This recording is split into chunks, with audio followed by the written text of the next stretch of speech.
Okay, there we go.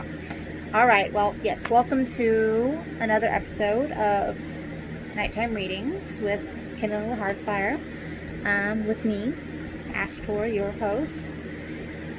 Alright, so Mondays are Mystery Mondays. So once again, we will be returning to the land of... Let's see if I can get this properly set up. Oh, not what I wanted you to do, but okay, that'll cuts my head off right there. Best I'm going to do. But anyway, welcome to another episode. This is Mystery Mondays, and we are going to be continuing with Chapter 6 of The Hound of the Baskervilles from Sherlock Holmes. And we're going to just get this started and doing one chapter tonight. Just gauging how well I do tonight, and then we'll continue on with that. And you'll hear an update of what exactly that was going on, why there was such a gap later on in a separate YouTube video for YouTube viewers, but yeah, that'll be coming for you very soon. But then again, this is Chapter 6 of The Hound of the Baskervilles, continuing from last time we saw each other. And last time, Sherlock was portraying doubts about sending Watson out to Baskerville Hall by himself, not because he didn't think he was competent, but because it was going to be very dangerous, and he wanted him returned safely to Baker Street. He basically says, "I shall be very glad to have you back safe and sound in Baker Street once more, once this business is done." So that's where we're continuing from. So Chapter 6, which is titled Baskerville Hall. Okay, everybody got their beverages and they're set up for hanging out.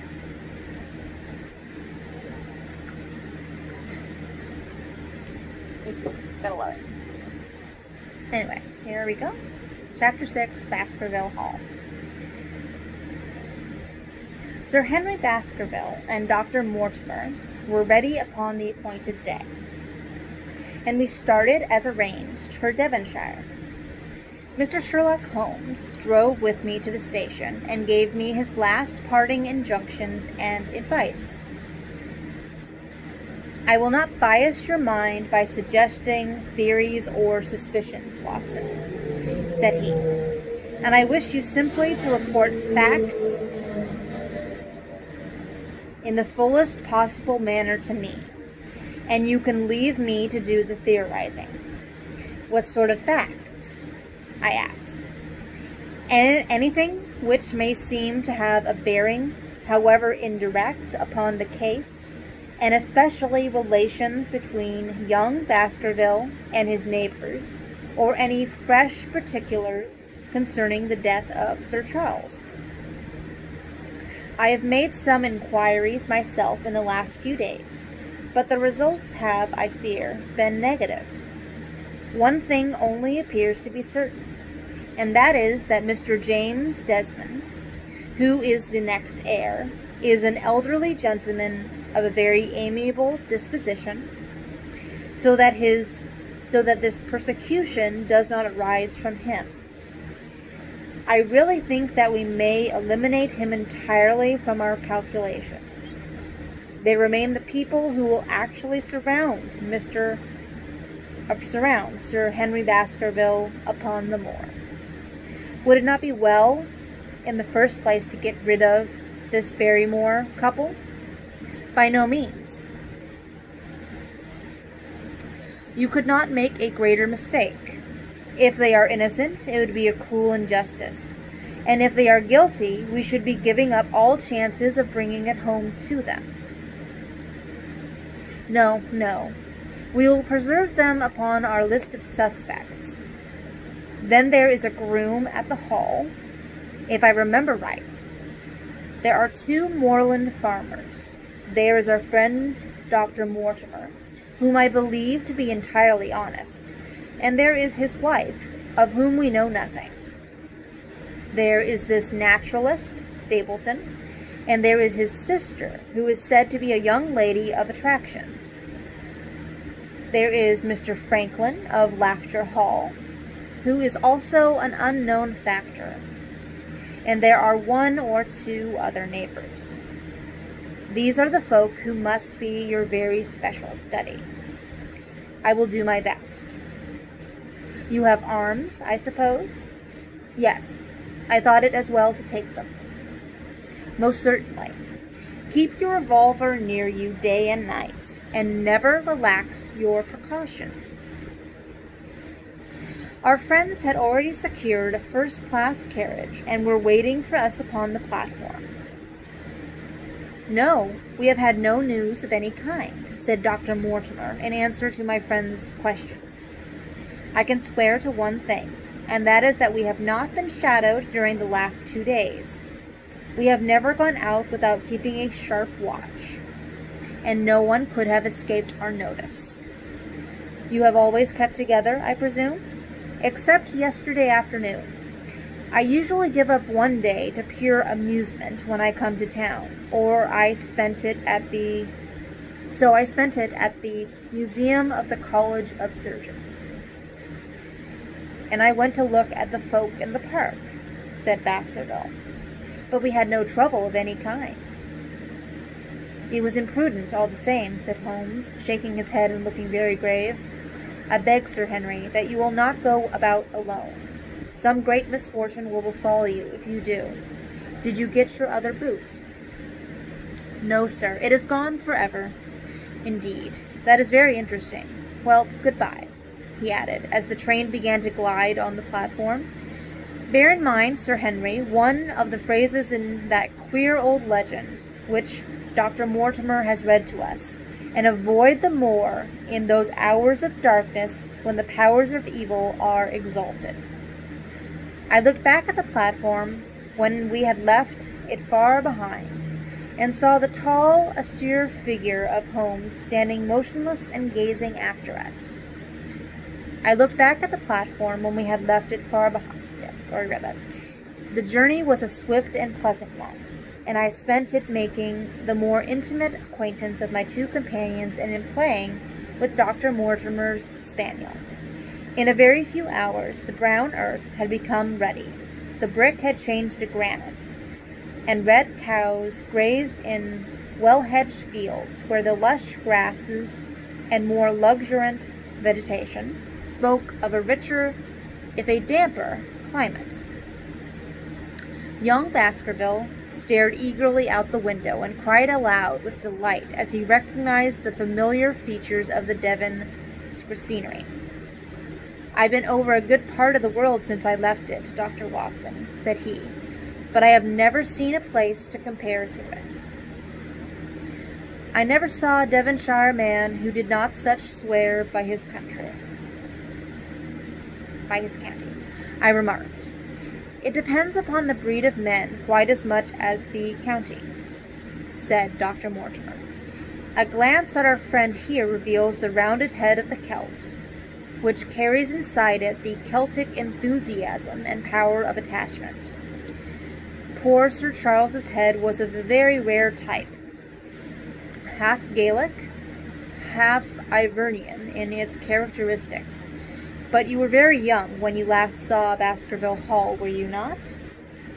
I was a boy in my teens at the time of my father's death, and had never seen the hall, for he lived in a little cottage on the south coast. Thence I went straight to a friend in America. I tell you it is all as new to me as to you, Dr. Watson. And I'm as keen as possible to see the moor. Are you? Then your wish is easily granted, for there is your first sight of the moor, said Dr. Mortimer, pointing out of the carriage window.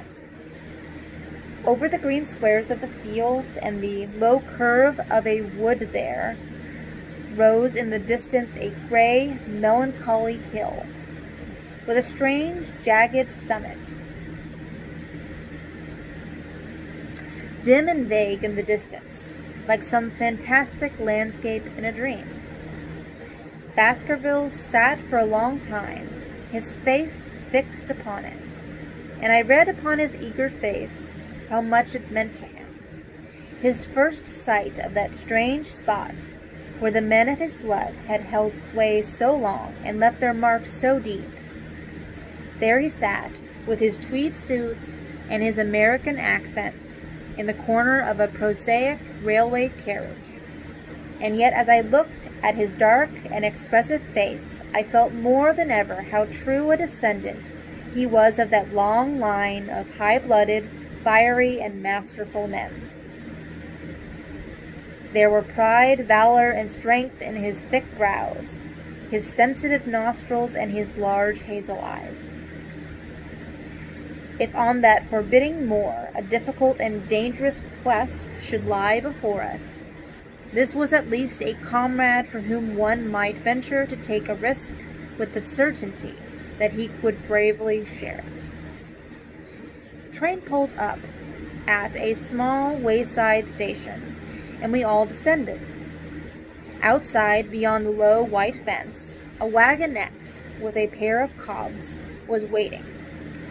Our coming was evidently a great event, for station master and porters clustered round us to carry out our luggage.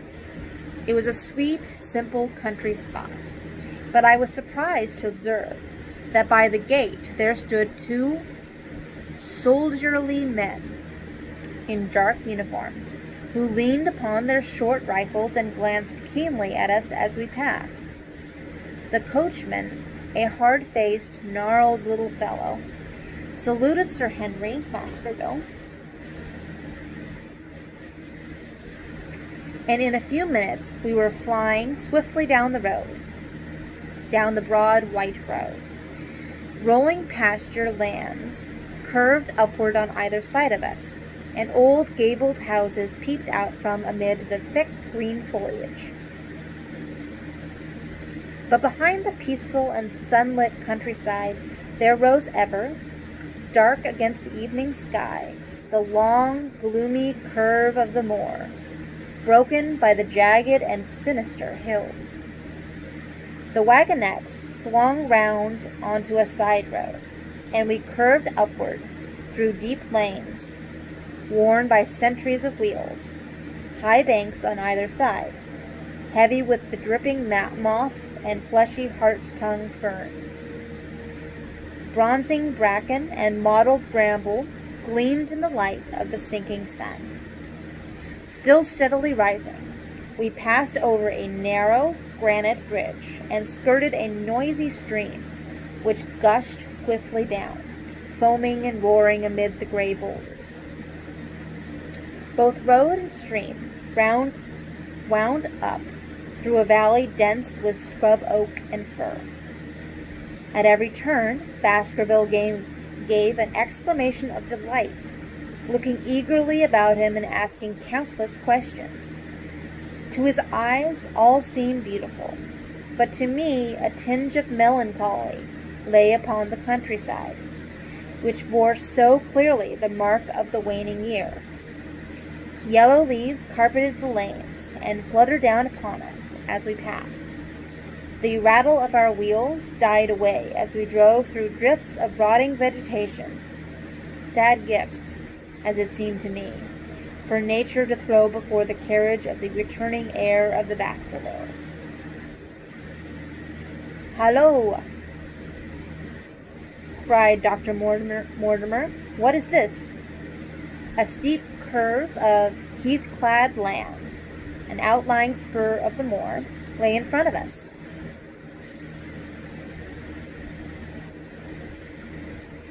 On the summit, hard and clear like an equestrian statue upon its pedestal, was a mounted soldier, dark and stern, his rifle poised ready over his forearm. He was watching the road along which we traveled. "What is this, Perkins?" asked Dr. Mortimer. Our driver half turned in his seat. "There's a convict escaped from Princetown, sir. He's been out 3 days now, and the warders watch every road and every station, but they've had no sight of him yet. The farmers about here don't like it, sir, and that's a fact. Well, I understand that they get £5 if they can give information. Yes, sir, but the chance of £5 is but a poor thing compared to the chance of having your throat cut. You see, it isn't like any ordinary convict. This is a man that would stick at nothing. Who is he, then? It is Selden, the Notting Hill murderer. I remember the case well, for it was one in which Holmes had taken an interest on account of the peculiar ferocity of the crime and the wanton brutality which had marked all actions of the assassin. The commutation of his death sentence had been due to some double as to his complete the commutation of his death sentence had been due to some doubts as to his complete sanity. So atrocious was his conduct. Our wagonette had topped a rise, and in front of us rose the huge expanse of the moor, mottled and gnarled, and craggy cairns and tors. A cold wind swept down from it and set us shivering. Somewhere there, on that desolate plain, was lurking this fiendish man, hiding in a burrow like a wild beast, his heart full of malignancy against the whole race which had cast him out. It needed but this to complete the grim suggestiveness of the barren waste, the chilling wind, and the darkening sky. Even Baskerville fell silent and pulled his overcoat more closely around him. We had left the fertile country behind and beneath us. We looked back on it now, the slanting rays of low sun turning the streams to threads of gold, and glowing on the red earth now new turned by the plough and the broad tangle of the woodlands. The road in front of us grew bleaker and wilder over huge russet and olive slopes, sprinkled with giant boulders. Now and then we passed a moorland cottage, walled and roofed with stone, with no creeper to break its harsh outline. Suddenly we looked down into a cup-like depression, patched with stunted oaks and firs, which had been twisted and bent by the fury of years of storm. Two high, narrow towers rose over the trees. The driver pointed with his whip. "Baskerville Hall," said he. Its master had risen and was staring with flushed cheeks and shining eyes. A few minutes later we had reached the lodge gates, a maze of fantastic tracery in wrought iron, with weather-bitten pillars on either side, blotched with lichens, and surmounted by the boar's heads of the Baskervilles. The lodge was a ruin of black granite and bared ribs of rafters, but facing it was a new building, half constructed, the first fruit of Sir Charles's South African gold. Through the gateway we passed into the avenue, where the wheels were again hushed amid the leaves, and the old trees shot their branches in a somber tunnel over our heads. Baskervilles shuddered as he looked up the long dark drive, where the house glimmered like a ghost at the farther end.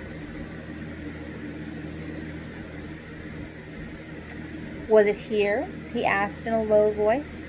No, the yew alley is on the other side." The young heir glanced around with a gloomy face. "It's no wonder my uncle felt as if trouble were coming on him in such a place as this," said he. "It's enough to scare any man.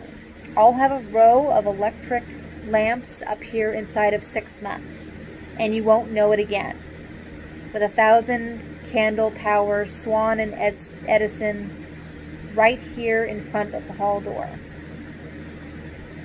The avenue opened into a broad expanse of turf, and the house lay before us.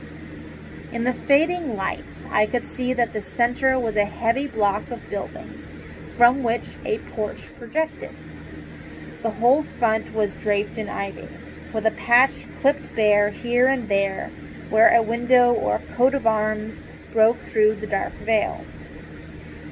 From the central block rose the two twin towers, ancient, crenellated, and pierced with many loopholes. To right and left of the turrets were more modern wings of black granite.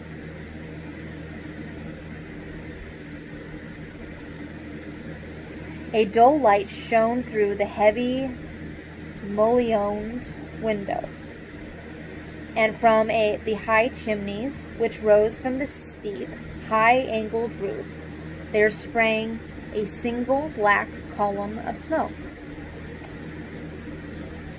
"Welcome, Sir Henry. Welcome to Baskerville Hall." A tall man had stepped from the shadow of the porch to open the door of the wagonette. The figure of a woman was silhouetted against the yellow light of the hall.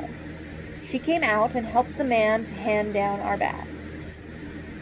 "You don't mind me driving straight home, Sir Henry?" said Dr. Mortimer. "My wife is expecting me." "Surely you will stay and have some dinner." "No, I must go. I shall probably find some work awaiting me.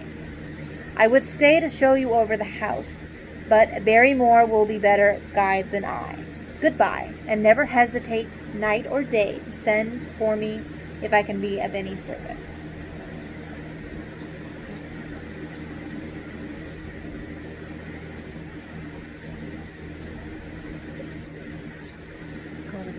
Let's drink.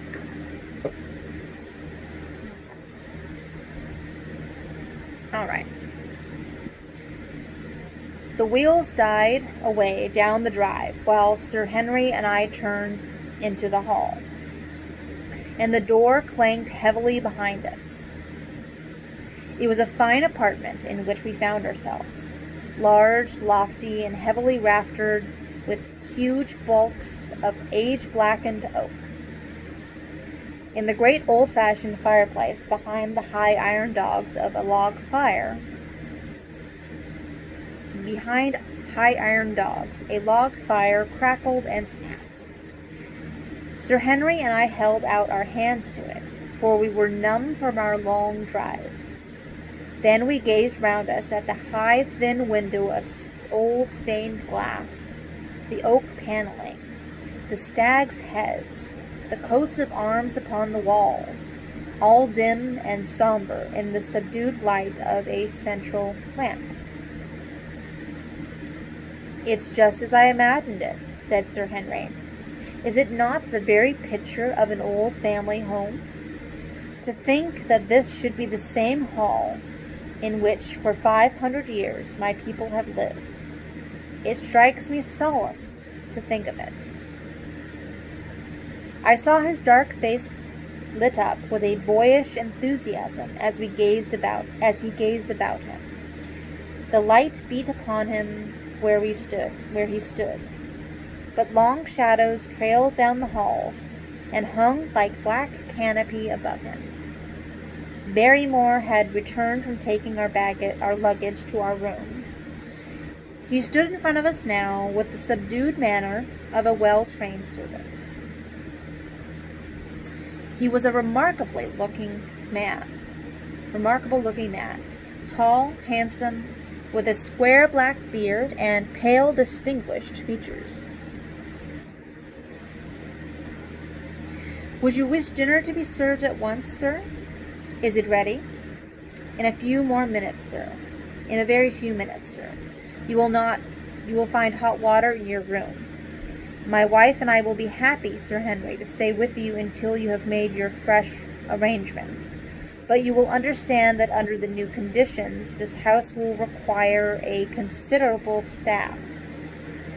"What new conditions?" "I only meant, sir, that Sir Charles had led a very retired life, and we were able to look after his wants. You would naturally wish to have more company, and so you will need changes in your household. Do you mean that your wife and you wish to leave? Only when it is quite convenient to you, sir. But your family have been with us for several generations, have they not? I shouldn't be sorry to begin my life here by breaking an old family connection. I seemed to discern some signs of emotion upon the butler's white face. I feel that also, sir, and so does my wife.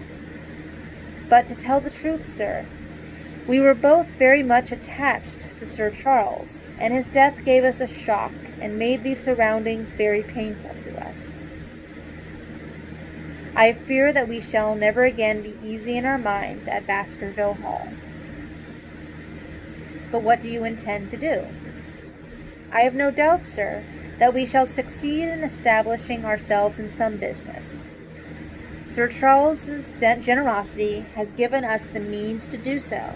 And now, sir, perhaps I had best show you to your rooms. A square, balustrated gallery ran round the top of the old hall, approached by a double stair. From the central point, 2 long corridors extended the whole length of the building, from which all the bedrooms opened. My own was in the same wing as Baskervilles, and almost next door to it.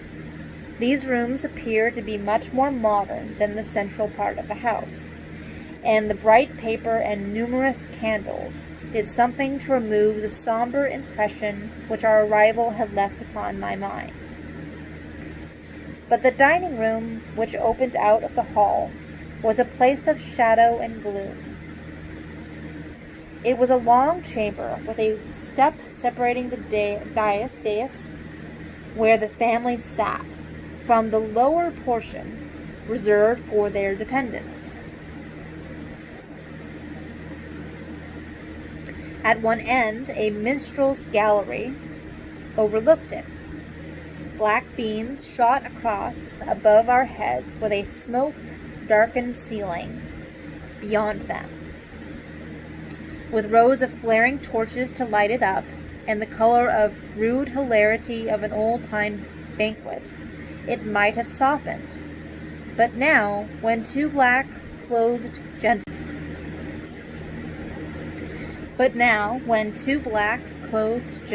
sat in the little circle of light thrown by a shaded lamp, one's voice became hushed and one's spirit subdued.